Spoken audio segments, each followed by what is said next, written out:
This was the year 1979, and India was to test fire its first launch vehicle, which was called as the SLV-3.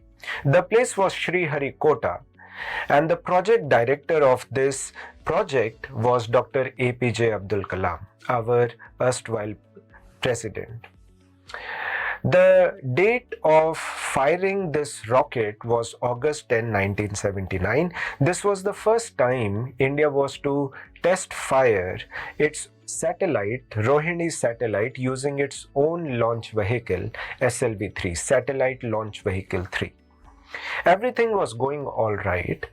Just before 40 seconds of the launch, when the countdown was happening, 40 seconds before the launch, the computer stalled the launch sequence and flagged a warning. Dr. Kalam, who was there, he looked at all the numbers, the calculations. He and his team decided that the warning is not very significant and they can bypass the computer and test fire the launch vehicle. Well, they fired the launch vehicle in manual mode, and 317 seconds into the sky, the launch vehicle burst and fell into the Bay of Bengal. So the attempt was a failure. Dr. APJ Abdul Kalam was a very shy person, and there was a whole lot of media contingent waiting for him outside to ask him what had gone wrong. Years of effort, so much of public money was spent in this project. Why did we fail? Professor Satish Dhawan, who was the ISRO chairman at that time, he was also present at Sriharikota. He went up to Dr. Kalam and said, Kalam, let us go and address the media. You would be surprised to know that Professor Satish Dhawan addressed the media. He took all the questions and he did not allow even one question to go to Dr. APJ Abdul Kalam.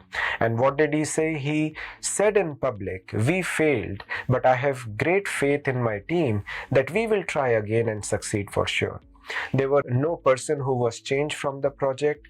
Dr. Kalam was kept as the project director, and in July 1980, India created history by successfully test firing its launch vehicle. India joined the elite group of nations who could send satellites into space using their own launch vehicle.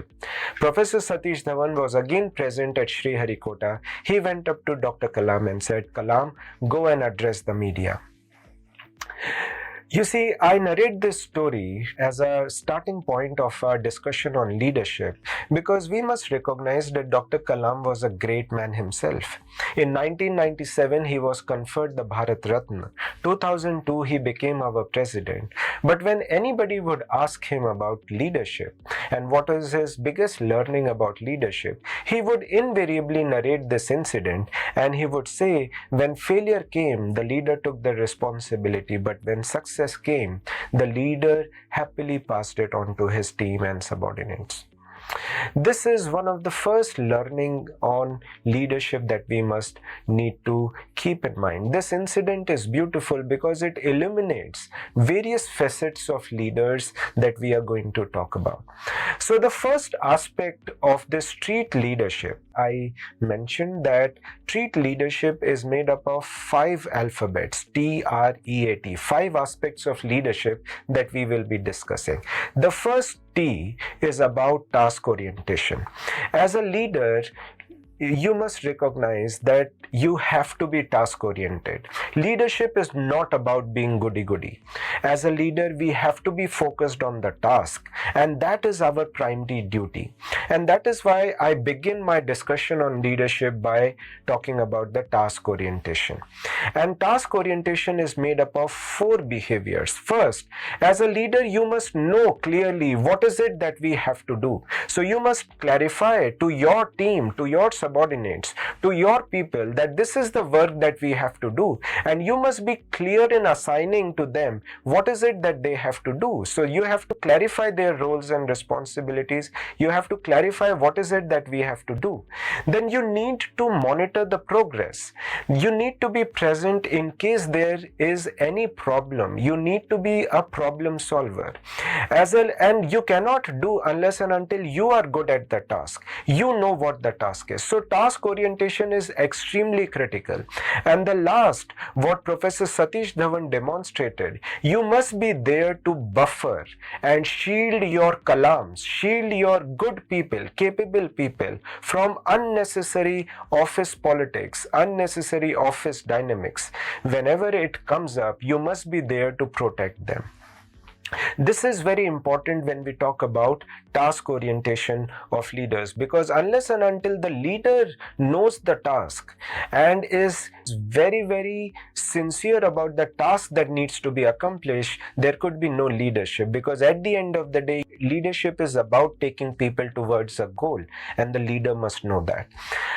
I say task orientation is a necessary condition, but it is not sufficient condition. It is good to be task oriented, but we have to complement it with other facets of leadership, which we talk about in the REANT. So let us look at what is R of treat. R of treat is relation orientation. While it is good to be task oriented, it is also very important that we are relation oriented, and we say that you must create strong interpersonal relationships with your people. I was talking about in an earlier video the relational paradox that a leader faces. You see, India is a society where a lot of work is done through relationships. It is good to build relationships, and if I have to suggest one specific advice on relation orientation, it has to be two-way communication. Build an atmosphere in your team, build a kind of a rapport with your team members so that there is a two-way communication. People can come up to you, talk about the challenges and the issues that they are facing, and you must have an open, frank, fair dialogue with your team members. I would suggest, and I would like to recommend here, that when we communicate to inspire our people. We communicate to recognize and support our people. There are only three reasons for communication. First, we inspire, we tell people what is the value of the work that we are doing. So you must always be very open, frank, and also very clear about the value of the work that you and your team is doing, and that is something that you need to communicate. Then you need to support. You must know what support your people need. You must be there to listen and then provide them that facilitation and support. And lastly, there has to be feedback and recognition. Give people timely feedback. Recognize them when there is good work done. And that is something, you see, as government servants, we may not have the freedom to do monetary recognition, provide financial recognition many a times, but verbal recognition is very important. Verbal appreciation is something that is extremely important. In leadership, we say that people who are high on task and high on relationship are leaders who are effective. If you are just high on task but you don't care about relationship, then you are nothing but a dictator and people will not really respect you. And if you are high on relationship but you don't bother about the task, then people will take you for a ride. People will think you are just too goody and again the work may not get done. So you have to be high on task as well as relationship in order to be a good leader. So these are the first two dimensions of the treat leadership that we must keep in mind. Thank you very much.